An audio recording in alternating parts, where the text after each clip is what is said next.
بعد فأعوذ بالله من الشيطان الرجيم بسم الله الرحمن الرحيم إن الدين عند الله الإسلام سبحان ربك رب العزة عما يصفون وسلام على المرسلين والحمد لله رب العالمين اللهم صل على سيدنا محمد وعلى آل سيدنا محمد وبارك وسلم اللهم صل على سيدنا محمد وعلى آل سيدنا محمد وبارك وسلم اللهم صل على سيدنا محمد وعلى آل سيدنا محمد وبارك وسلم۔ اللہ رب العزت نے جو ہمیں دین اسلام عطا فرمایا ہے، اس دین اسلام کی بنیاد فطرت کے اوپر ہے۔ یہ دین فطرت ہے اور اللہ رب العزت نے اس دین کو کامل اور اکمل بنایا۔ کامل اکمل ہونے کا معنی یہ ہے کہ جیسے یہ دین عبادتوں کے اندر کامل ہے، ویسے ہی یہ دین معاملات کے اندر بھی کامل ہے۔ یہ دین انسان کو صرف عبادت کرنا نہیں سکھاتا، عبادت کرنا بھی سکھاتا ہے اور معاملات کرنا بھی سکھاتا ہے، معاشرت بھی سکھاتا ہے، ایک دوسرے کے ساتھ زندگی گزارنے کا طریقہ اور سلیقہ بھی بتاتا ہے۔ چنانچہ شریعت مطہرہ نے انسان کو دنیا میں دو طرح کے حقوق بتائے۔ ایک کو کہا کہ یہ حقوق اللہ ہیں اور ایک کو کہا یہ حقوق العباد ہیں۔ اچھا انسان وہی ہے، صحیح انسان وہی ہے جو حقوق اللہ اور حقوق العباد دونوں کو پورا کرتا ہو۔ ایک بندہ حقوق اللہ تو پورے کر رہا ہے، نماز بھی پڑھتا ہے، روزہ بھی رکھتا ہے، حج بھی کرتا ہے، زکوٰۃ بھی ادا کرتا ہے، لیکن یہ بندہ دوسروں کے ساتھ معاملات میں اچھا نہیں، حقوق العباد کے اندر کوتاہی کرتا ہے، یہ بندہ شریعت مطہرہ کی نظر میں دیندار انسان نہیں کہلائے گا۔ اور اسی کے مخالف ایک دوسرا بندہ جو حقوق اللہ پورے نہیں کرتا، حقوق العباد میں بہت اچھا ہے، تو یہ بندہ بھی دین پر مکمل عمل کرنے والا نہیں کہلائے گا۔ دین پر عمل کرنے والا صحیح انسان وہی ہے جو اللہ کے حقوق بھی ادا کرنے کی کوشش کرے اور بندوں کے حقوق بھی ادا کرنے کی کوشش کرے۔ لہٰذا اللہ رب العزت نے ہر انسان کے اوپر کچھ حقوق رکھے ہیں۔ ان حقوق کی ادائیگی دنیا کے ہر انسان کے ذمہ لازم ہے۔ شریعت مطہرہ کا یہ خوبصورت قانون ہے کہ اللہ رب العزت اور اس کے حبیب صلی اللہ علیہ وسلم نے اچھا انسان اسی کو بتایا جو اپنے گھر والوں کے ساتھ اچھی زندگی گزارتا ہے۔ نبی علیہ الصلوۃ والسلام نے فرمایا، خیرکم خیرکم لأہلہ، تم میں سے سب سے بہترین انسان وہ ہے جو اپنے گھر والوں کے ساتھ اچھا ہو۔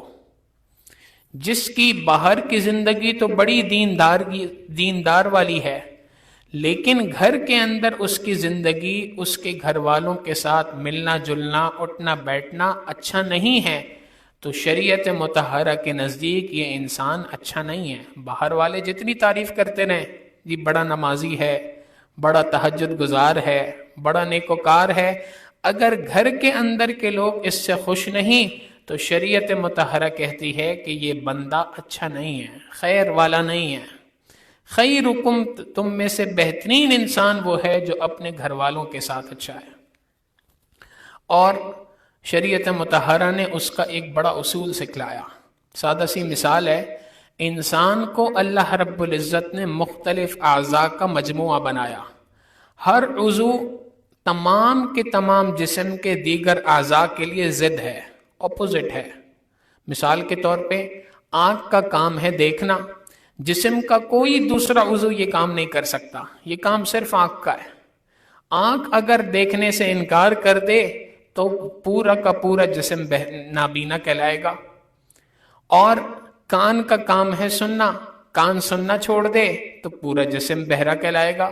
زبان بولنا چھوڑ دے تو پورا جسم انسان کا جو ہے وہ گونگا کہلاتا ہے۔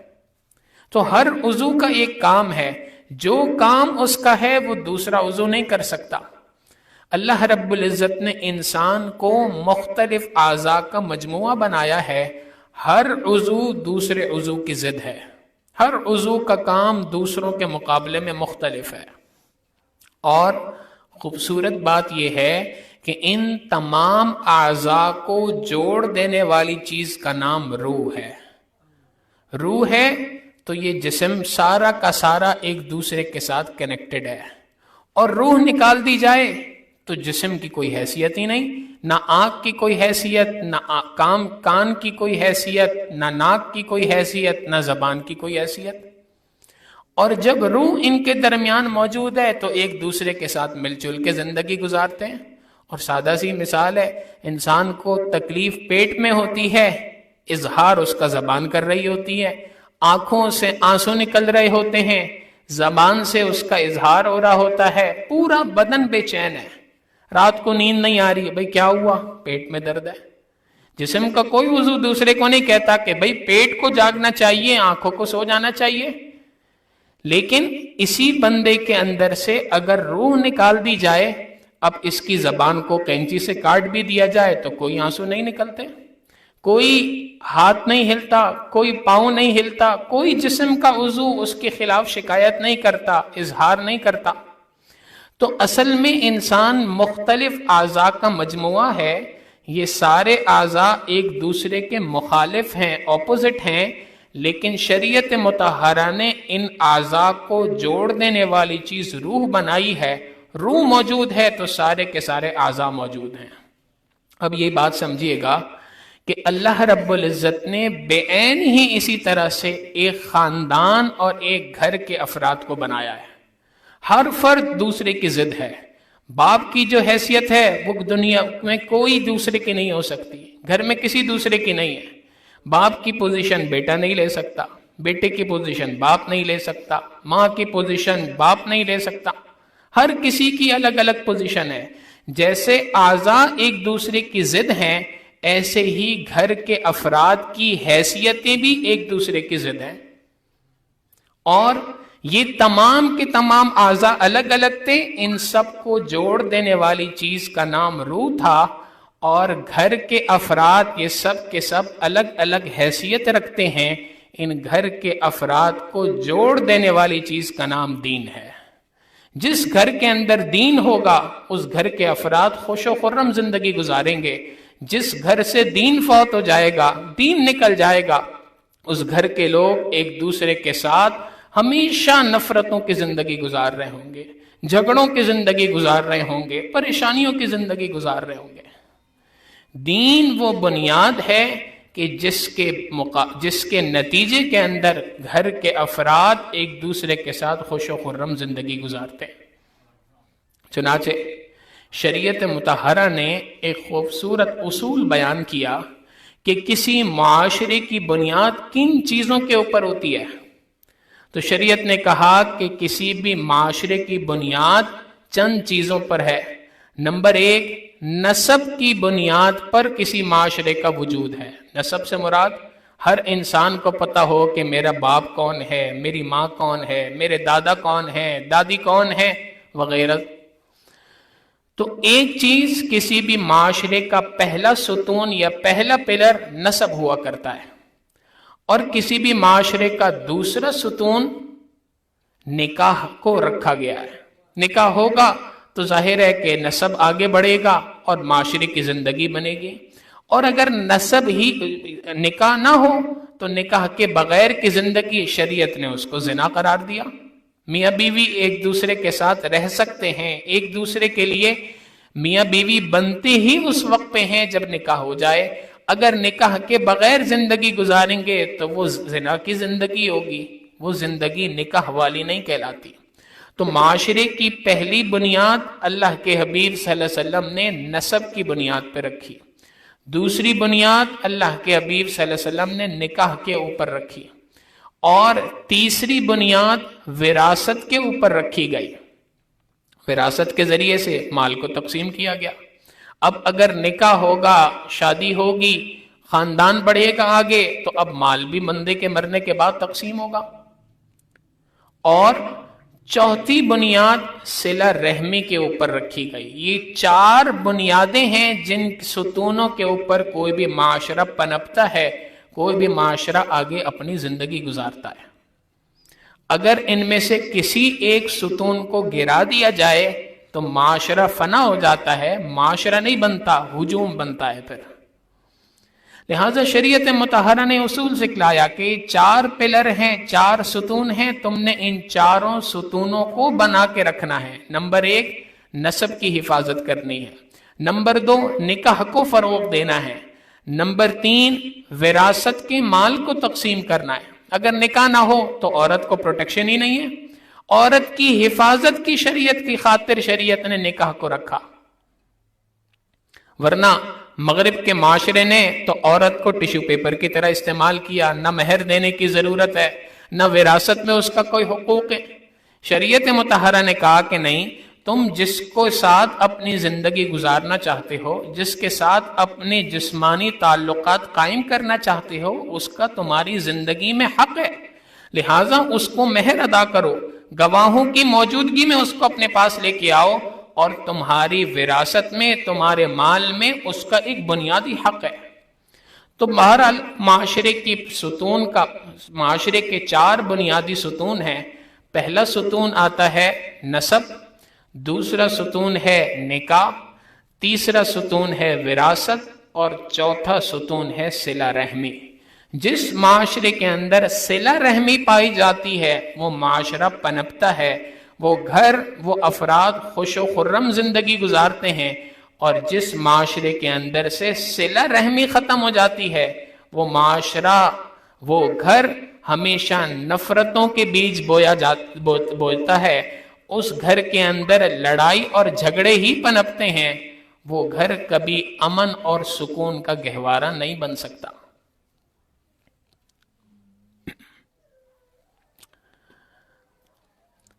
اللہ کے حبیب صلی اللہ علیہ وسلم نے ایک اصول سکھلایا، اور بڑا سادہ سا اصول ہے، یوں کہا جائے تو غلط نہیں ہوگا، نبی علیہ الصلوۃ والسلام افصح اللسان تھے، سب سے زیادہ فصیح گفتگو کرنے والے تھے۔ کیسے اس فصیح گفتگو کرنے والے تھے؟ عام طور پہ دنیا والے کہتے ہیں کہ فلاں بندے نے دریا کو کوزے میں بند کر دیا۔ حقیقت یہ ہے کہ اللہ کے حبیب صلی اللہ علیہ وسلم نے کئی مواقعوں پر ایسی گفتگو فرمائی کہ چھوٹے سے جملے میں یوں کہا جائے تو غلط نہیں ہوگا کہ دریا نہیں، سمندر کو کوزے میں بند کر دیا۔ ان میں سے ایک جملہ نبی علیہ الصلوۃ والسلام نے ارشاد فرمایا، صل من قطعک۔ چھوٹا سا جملہ ہے، صل من قطعک، لیکن اتنا گہرا مفہوم اپنے اندر رکھتا ہے کہ معاشرے کی پوری تمام خرابیوں کی جڑ بھی بتلا دی، اور تمام خرابیوں کی جڑ کا علاج بھی اللہ کے حبیب صلی اللہ علیہ وسلم نے اسی جملے میں بیان کر دیا۔ چھوٹا سا جملہ ہے، صل من قطعک، جو تجھ سے توڑے تو اس سے جوڑنے والی زندگی گزار لے۔ چھوٹا سا جملہ ہے، مفہوم کے اعتبار سے بہت وسیع ہے، اور حقیقت یہ ہے عمل کے اعتبار سے بھی آسان نہیں ہے، بہت مشکل کام ہے۔ جو تم سے توڑنے کی کوشش کرے تم اسی کے ساتھ جوڑنے کی کوشش کرو۔ طریقہ کیا ہے؟ فرمایا واعف عمن ظلمک، جو تیرے پر ظلم کرے تم اس کو معاف کر دو۔ تو کسی انسان کے ظلم کرنے پر اس کو معاف کر دینا اور اپنی رشتہ داری کو بچا لینا، اپنا اس کے ساتھ تعلق برقرار رکھنا، یہی ہے صلہ رحمی۔ اسی کو فرمایا صل من قطعک، جو تجھ سے توڑے تم اس سے جوڑنے والی زندگی گزارو۔ عجیب بات یہ ہے کہ نبی علیہ الصلوۃ والسلام کے اس مختصر سے جملے کے اندر جہاں بہت سارے خزانے موجود ہیں، اللہ کے حبیب صلی اللہ علیہ وسلم نے اسی کے مقابلے میں ایک دوسرا جملہ بھی ارشاد فرمایا، اور وہ بھی ہمیں ایک معاشرے کی میں زندگی گزارنے کا طریقہ اور سلیقہ بتلاتا ہے۔ اللہ کے حبیب صلی اللہ علیہ وسلم نے ایک مرتبہ یہ جملہ ارشاد فرمایا، یا ایھا الناس، اے لوگوں، افشوا السلام، سلام کو عام کرو، ایک دوسرے کے ساتھ سلامتی کا سلام کو پھیلایا کرو۔ افشوا السلام واطعموا الطعام، لوگوں کو کھانا کھلایا کرو۔ وصلوا باللیل والناس نیام، تیسرا جملہ فرمایا کہ تم رات کے وقت میں تہجد کی نماز ادا کیا کرو۔ تین کام کرنے کا حکم فرمایا، افشوا السلام، سلام کو پھیلاؤ، دوسری بات فرمائی لوگوں کو کھانا کھلاؤ، واطعموا الطعام، لوگوں کو کھانا کھلاؤ، تیسری بات ارشاد فرمائی کہ وصلوا باللیل والناس نیام، جب لوگ رات کے وقت پر سو رہے ہوں اس وقت پر تہجد کی نماز ادا کرو۔ تین کام کرنے پہ فرمایا تدخل الجنت بسلام، سلامتی کے ساتھ جنت کے اندر داخل ہو جاؤ۔ تو اس جملے کے اندر بھی نبی علیہ الصلوۃ والسلام نے معاشرے کے ساتھ زندگی گزارنے کا طریقہ سکھلایا کہ ایک بات تو یہ ہے کہ سلامتی والی زندگی گزارو، لوگوں کو سلام عام کرو اور کھانا کھلاؤ لوگوں کو۔ مراد یہی ہے کہ ایک دوسرے کے ساتھ اچھی معاشرتی زندگی گزارو، اور معاشرتی زندگی میں سب سے اہم بنیاد یہی ہے کہ انسان دوسروں کو معاف کرنے والی زندگی گزارے۔ جو انسان دوسروں کو معاف کرتا ہے رب کریم اس بندے کو معاف فرما دیا کرتے ہیں۔ چنانچہ علماء نے یہ بات لکھی ہے کہ یہ جو صلہ رحمی ہے، اس صلہ رحمی کے کیا کیا فوائد ہیں، کون کون سے فائدے ہیں جو صلہ رحمی کرنے کی صورت میں انسان کو حاصل ہوتے ہیں۔ ان فائدوں میں سے ایک فائدہ یہ لکھا کہ صلہ رحمی کرنے سے اللہ رب العزت انسان کے مال میں برکت عطا فرما دیتے ہیں۔ صلہ رحمی کرنے کی بنیاد پہ مال میں برکت ہوتی ہے۔ پھر فرمایا دوسرا فائدہ یہ کہ صلہ رحمی کرنے سے انسان کی رزق میں برکت ہو جاتی ہے۔ بظاہر دیکھنے میں دونوں الفاظ ایک جیسے ہیں، مال میں برکت اور رزق میں برکت، لیکن علماء نے لکھا کہ رزق کا مفہوم بڑا وسیع ہے۔ رزق کے اندر اولاد بھی آ جاتی ہے، رزق کے اندر نیک بیوی بھی آتی ہے، رزق کے اندر اچھا گھر بھی آتا ہے، رزق کے اندر علم بھی آتا ہے۔ تمام کی تمام خیر اور برکت کی چیزیں جس کی انسان کو دنیا میں ضرورت ہے وہ ساری کے سارے رزق کے مفہوم کے اندر آ جاتی ہیں۔ تو مال میں بھی اضافہ ہے، اور مال کے علاوہ جتنی چیزیں دنیا کے اندر انسان کی ضرورت کی ہیں اللہ رب العزت ان تمام چیزوں کے اندر برکتیں عطا فرما دیتے ہیں۔ کس بنیاد پہ؟ صلہ رحمی کرنے کی بنیاد پہ۔ تیسرا فائدہ یہ بیان کیا کہ صلہ رحمی کرنے کا تیسرا بڑا فائدہ یہ ہے کہ صلہ رحمی کرنے والے شخص کے گناہوں کو اللہ رب العزت معاف کر دیتے ہیں۔ بندہ اپنے ساتھیوں کو، اپنے دوستوں کو، اپنے رشتہ داروں کو، اپنے گھر والوں کو معاف کرتا ہے، بدلے میں رب کریم اس بندے کو معاف فرما دیا کرتے ہیں کہ میرے بندے نے میری رحمت کے ایک حصے کے میں سے کچھ حصہ تقسیم کیا تو میں اپنے بندے پر اپنی رحمت کا حصہ کیوں نہ تقسیم کروں۔ لہٰذا جو بندہ صلہ رحمی کرتا ہے اللہ رب العزت اس کے گناہوں کو معاف فرما دیا کرتے ہیں۔ اور چوتھی بات یہ فرمائی اللہ رب العزت انسان کو صلہ رحمی کرنے کی برکت سے بری موت سے حفاظت نصیب فرما دیتے ہیں۔ بعض اوقات انسان کو جانا تو ہر بندے نے، موت تو دنیا کے ہر انسان کو آنی ہے، لیکن بعض اوقات یہ ہوتا ہے کہ بندے کی موت اس انداز میں ہوتی ہے کہ اس کی اس موت پر دوسرے لوگ پناہ مانگ رہے ہوتے ہیں۔ ناگہانی کوئی آ گئی، ایسی موت آئی کہ سامنے والا پناہ مانگ رہا ہے، یا بعض اوقات ایک بندہ اپنی عمر کے ایسے ناکارہ حصے میں پہنچ گیا اور اس حال کے اندر ہے کہ اس کے گھر والے خود دعائیں کر رہے ہیں، دوسروں سے کروا رہے ہیں، جی ذرا دعا کر دیں اللہ مشکل آسان کر دے، تو یہ بھی بری موت ہے۔ اللہ رب العزت صلہ رحمی کرنے کے صدقے انسان کو بری موت سے محفوظ فرما دیا کرتے ہیں۔ یہ کئی بار ہوتا ہے نا کہ ایک بندہ کہتا ہے جی میں تو مرتے مرتے بچا۔ یہ جو مرتے مرتے انسان بچتا ہے یہ اس کی کوئی نہ کوئی نیکی ہوتی ہے، اللہ رب العزت اس کے بدلے اس کو ناگہانی موت سے حفاظت فرما دیا کرتے ہیں۔ تو چوتھا فائدہ لکھا کہ صلہ رحمی کرنے سے اللہ رب العزت انسان کو بری موت سے محفوظ فرما دیتے ہیں۔ پانچواں فائدہ یہ لکھا کہ جو بندہ صلہ رحمی کرتا ہے، صلہ رحمی کرنے والے بندے کی صحت میں اللہ رب العزت برکت عطا فرماتے ہیں، صحت میں اضافہ ہوتا ہے۔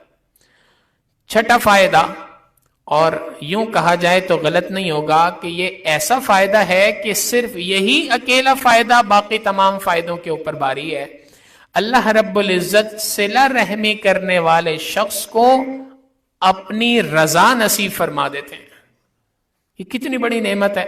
قرآن کریم میں اللہ رب العزت فرماتے ہیں وَرِضْوَانٌ مِّنَ اللَّهِ اکبر، اللہ کی رضا تو سب سے بڑی چیز ہے۔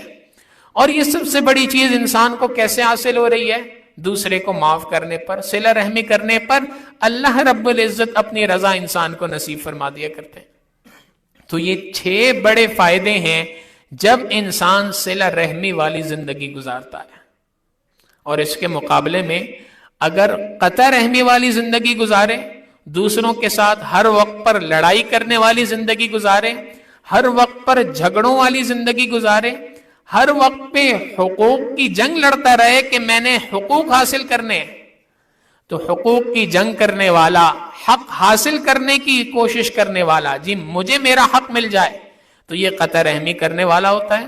قطع رحمی کرنے والے شخص پر اللہ رب العزت کی جانب سے حقیقت تو یہ ہے کہ اس کے جو نقصانات ہیں یہ ان کو سامنے دیکھتے ہوئے یوں کہا جائے تو غلط نہیں ہوگا کہ قطع رحمی کرنے والا شخص اللہ اور اس کے رسول صلی اللہ علیہ وسلم دونوں کی نظروں سے گر جاتا ہے۔ اندازہ کیجئے، ایک حدیث مبارکہ ہے، نبی علیہ الصلوۃ والسلام صحابہ کے درمیان تشریف فرما ہے، اور نبی علیہ الصلوۃ والسلام اچانک بیٹھے بیٹھے ارشاد فرمایا کہ اس مجمع میں کوئی ایک شخص ایسا ہے کہ جس کی اپنے خونی رشتہ داروں سے، سگے رشتہ داروں میں سے کسی کے ساتھ بول چال بند ہے، اس کی اس بول چال بند ہونے کی وجہ سے اللہ کی رحمت اس مجلس کے اوپر نہیں اتر رہی۔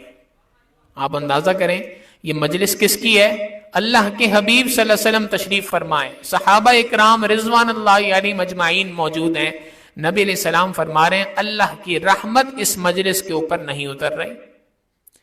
پھر نبی علیہ السلام نے فرمایا تم میں سے جس شخص کی اپنے گھر والوں کے ساتھ، خونی رشتہ داروں سے میں سے کسی کے ساتھ بول چال بند ہے، اس کو چاہیے کہ ہماری مجلس سے نکل جائے۔ ایک صحابی اٹھے اور نبی علیہ السلام کی مجلس سے چلے گئے۔ تھوڑی دیر کے بعد دوبارہ آ کے مجلس میں بیٹھ گئے تو نبی علیہ السلام نے فرمایا بھائی تمہارا کیا معاملہ پیش آیا، تم میری مجلس سے اٹھ کے کیوں گئے؟ اے اللہ کے حبیب صلی اللہ علیہ وسلم، آپ نے فرمایا کہ اگر کسی کی اپنے رشتہ داروں میں سے کسی کے ساتھ بول چال بند ہے تو میری مجلس سے نکل جائے۔ تو میں اٹھا اور میں نکل گیا، اس لیے کہ میری اپنی خالہ کے ساتھ بول چال بند تھی۔ میں گیا، میں نے جا کے ان کو منا لیا، ان سے معافی مانگ لی، چونکہ معافی مانگ لی تھی لہٰذا آ کے دوبارہ آپ کی مجلس میں آ کے بیٹھ گیا۔ نبی علیہ السلام نے فرمایا ہاں اب اللہ کی رحمت اس مجلس کے اوپر اتر رہی ہے۔ اگر وقت کا کائنات کا سردار محمد مصطفیٰ احمد مجتبیٰ صلی اللہ علیہ وسلم کی ذات اقدس کی موجودگی میں بھی اللہ کی رحمت نہیں اتر رہی، آپ سوچیں یہ کتنا سنگین جرم ہے جس جرم کو ہم اس کو گناہ ہی نہیں سمجھتے۔ مشہور حدیث مبارکہ ہے فضائل اعمال میں، حضرت شیخ الحدیث صاحب رحمہ اللہ نے بھی اس کو لکھا ہے کہ اللہ کے حبیب صلی اللہ علیہ وسلم رمضان المبارک کے مہینے کے اندر اپنے گھر سے باہر تشریف لائے تو دیکھا کہ دو لوگ آپس میں جھگڑ رہے ہیں، لڑائی کر رہے ہیں۔ نبی علیہ الصلوۃ والسلام نے ان سے فرمایا کہ دیکھو تمہارے اس جھگڑے کی نحوست کی وجہ سے، اتنی نحوست ہے جھگڑا کرنے کی کہ اس کی نحوست سے اللہ رب العزت نے لیلۃ القدر کی تعیین مجھ سے بلا دی کہ کس رات کے اندر ہے۔ اللہ اکبر، وہ لیلۃ القدر جس کے بارے میں فرمایا کہ لیلۃ القدر خیر من الف شہر، اللہ رب العزت فرماتے ہیں کہ لیلۃ القدر 1000 مہینوں سے زیادہ افضل رات ہے۔ اس کے بارے میں یہ بات ارشاد فرما دی کہ اگر دو بندے جھگڑا کر رہے ہیں، ان کی نحوست اتنی ہے کہ اس کی بنیاد پر اللہ رب العزت لیلۃ القدر کی رات نبی علیہ السلام کو بلا دیتے ہیں۔ ایک اور حدیث مبارکہ سنیے، جو شب براءت کہلاتی ہے، 15 شعبان کی رات جس کو ہم کہتے ہیں، اللہ رب العزت اس رات میں انسانوں کے گناہوں کو معاف فرماتے ہیں۔ کتنے گناہ معاف ہوتے ہیں، کتنے افراد کی مغفرت ہوتی ہے؟ نبی علیہ الصلوۃ والسلام نے فرمایا کہ لیلۃ القدر کی رات میں اللہ رب العزت قبیلہ بنو کلب کی بکریوں کے بالوں کے برابر افراد کی مغفرت فرماتے ہیں۔ قبیلہ بنو کلب نبی علیہ الصلوۃ والسلام کے زمانے کا ایک قبیلہ تھا، اور وہ اپنی بکریوں کی وجہ سے بڑا مشہور تھا۔ ان کی بکریاں اتنی تھیں کہ جب بکریاں گھروں سے باہر نکلتی تھیں تو 2 پہاڑوں کے درمیان کی بستی، پوری کی پوری وادی بکریوں سے بھر جایا کرتی تھی، کوئی اور چیز نظر نہیں آتی تھی۔ اور آپ غور کریں کہ ایک بکری کے جسم پر کتنے بال ہوتے ہیں؟ انسان کے سر پہ اگر دیکھ لیں تو لاکھوں کی تعداد میں، کروڑوں کی تعداد میں بال انسان کے سر کے اوپر ہیں۔ بکری کے جسم پہ کتنے بال ہیں؟ نبی علیہ الصلوۃ والسلام فرما رہے ہیں قبیلہ بنو کلب کی بکریوں کے بالوں کے برابر افراد کو اللہ رب العزت اس ایک رات میں ان کی مغفرت فرما دیتے ہیں۔ مگر نبی علیہ الصلوۃ والسلام نے فرمایا جو شخص قطع رحمی کرنے والا ہے، اپنے خونی رشتہ داروں سے بول چال بند کرنے والا ہے، اللہ رب العزت اس لیلۃ القدر کی رات میں بھی اس کی مغفرت نہیں فرماتے، شب قدر میں بھی اس بندے کی مغفرت نہیں ہوتی۔ یہ کتنی نحوست کی بات ہے۔ لہذا شریعت مطہرہ نے ہمیں اصول سکھلایا، اور وہ اصول یہ ہے کہ دیکھو، آپس میں ایک دوسرے کو معاف کرنے والی زندگی گزارو، ایک دوسرے کے ساتھ اچھے بول والی زندگی گزارو۔ اللہ رب العزت نے انسان کو احساسات کا مجموعہ بنایا ہے۔ آپ غور کریں، ہم میں اور روبوٹس میں فرق ہی یہی ہے۔ آج اے آئی کا زمانہ ہے، ہر طرف آرٹیفیشل انٹیلیجنس کی بات ہو رہی ہے، ہر طرف یہ گفتگو ہوتی ہے کہ بھائی روبوٹس جو ہیں، اے آئی جو ہے، یہ انسانوں سے زیادہ کام کر سکتی ہے۔ ایک بک، ایک کتاب انسان کو پڑھنے میں کئی دن لگ جاتے ہیں، اس کو چند سیکنڈ کے اندر پوری کتاب کی اسسمنٹ کر لیتی ہے اے آئی۔ ایسے ہی مختلف کام ہیں، ہر کام انسان سے بہتر کر سکتی ہے، لیکن اس کے باوجود اللہ نے انسان کو تخلیق کیا، انسان نے اے آئی کو بنایا، انسان کو اے آئی کے اوپر فضیلت حاصل ہے۔ کس بنیاد پہ؟ اس بنیاد پہ کہ اللہ نے انسان کو جذبات اور احساسات کا مجموعہ بنایا ہے۔ یہ جذبات اور احساسات دنیا کے کسی روبوٹ اور کسی آرٹیفیشل انٹیلیجنس میں نہیں ہے۔ 2 روبوٹ چل رہے ہوں، ایک کے اندر خرابی ہو جائے دوسرا نہیں رکتا۔ انسانوں کے اندر یہ کوالٹی ہے کہ ایک بندے کو تکلیف ہو جائے تو دوسرا رک کے پوچھتا ہے بھائی خیر ہے، خیریت تو ہے، کیا ہو گیا؟ ہم اور آپ سڑکوں پہ دیکھتے ہیں، اللہ نہ کرے کوئی بائک سے پھسل جائے، 10 لوگ اس کے قریب جمع ہو جاتے ہیں، اس کو کھڑا کر رہے ہیں، بائک سائڈ پہ لگا رہے ہیں۔ کیوں ہے؟ اللہ نے انسان کو احساسات کا مجموعہ بنایا۔ یہ احساسات جو ہیں انسان کے اندر، یہ اس کی فضیلت کے باعث ہیں۔ البتہ جہاں احساسات والے 2 افراد ہوتے ہیں، ان کے درمیان رنجشوں کا ہونا، ان کے درمیان طبیعتوں کے اندر اونچ نیچ کا ہونا، یہ فطری علامت ہے، یہ فطرت کا تقاضا ہے۔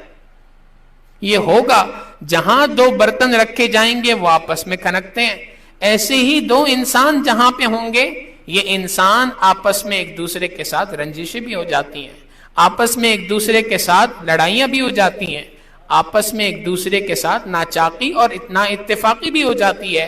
یہ فطرت کا تقاضا ہے۔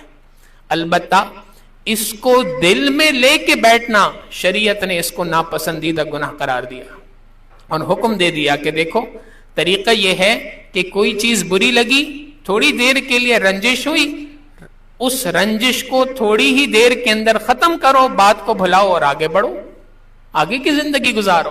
جو بندہ یہیں پہ اٹک جائے گا وہ آگے کی زندگی نہیں گزار سکتا، وہ آگے نہیں بڑھ سکتا کبھی۔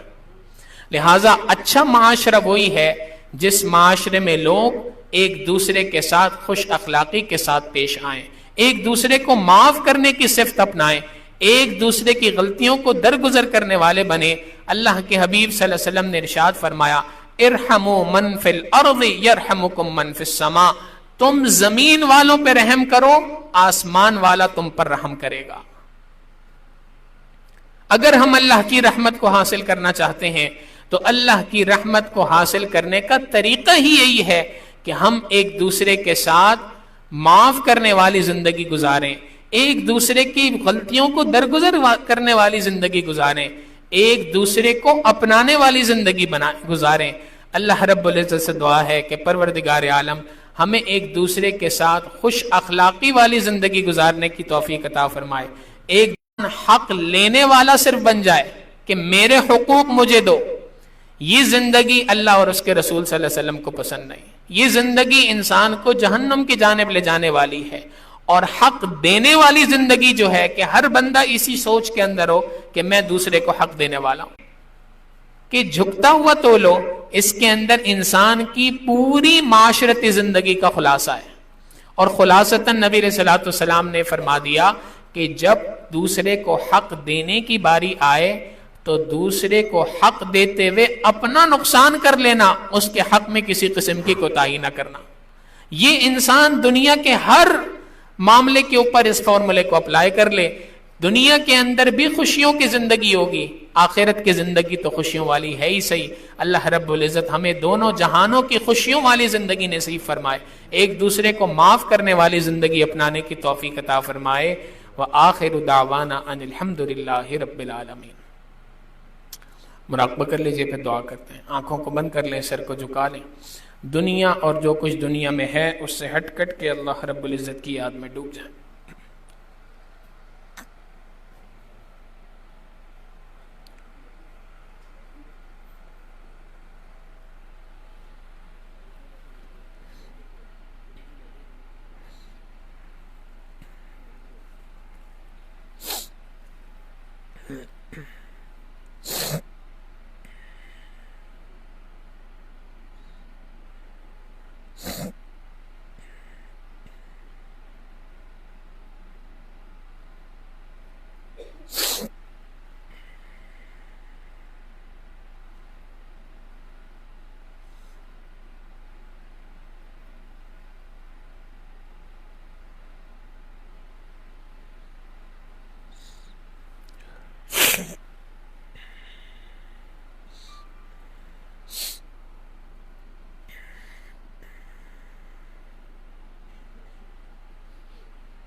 میرا دل مچل رہا ہے تیری یاد میں الہی، تیرے نام نے تو دل میں ایک آگ ہے لگائی، میرا دل مچل رہا ہے تیری یاد میں الہی، تیرے نام نے تو دل میں ایک آگ ہے لگائی، میرا دل مچل رہا ہے، تیرا در تو تیرا در ہے، تیرے در کے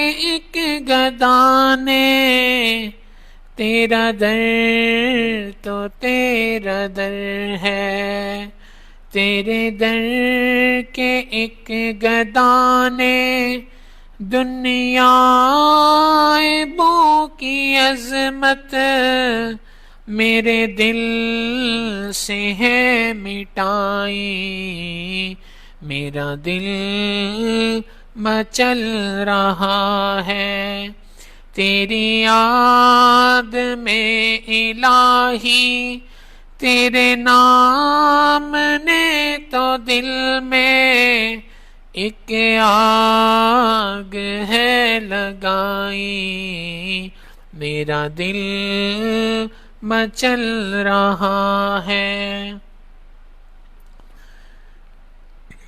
تیرا در تو تیرا در ہے،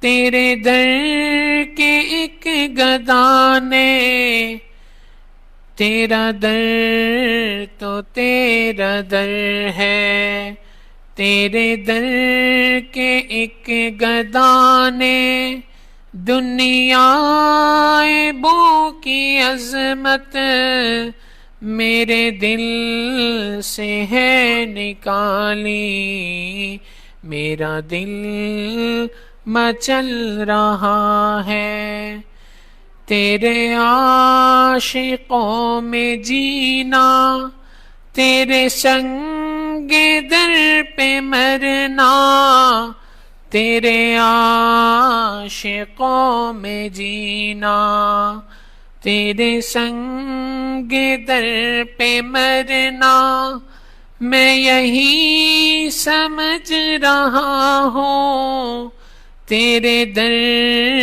کی ہے رسائی، میرا دل مچل رہا ہے تیری یاد میں الہی، تیرے نام نے تو دل میں ایک آگ ہے لگائی، میرا دل مچل رہا ہے۔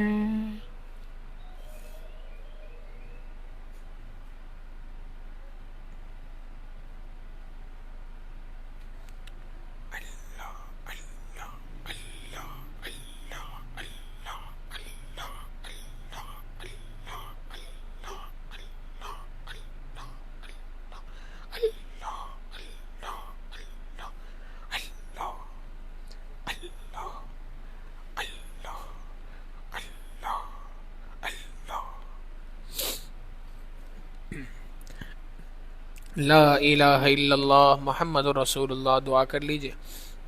سبحان ربی العلی الوہاب، اللہم صلی علی سیدنا محمد وعلی آل سیدنا محمد وبارک وسلم ربنا ظلمنا انفسنا وان لم تغفر لنا وترحمنا لنكونن من الخاسرین۔ اے کریم آقا، ہم آپ کے گناہ گار، سیاہ کار، خطا کار بندے آپ کے دربار میں حاضر ہیں۔ اللہ ہمارے گناہوں کو معاف فرما، ہماری خطاؤں سے درگزر فرما، ہمارے عیبوں کی پردہ پوشی فرما۔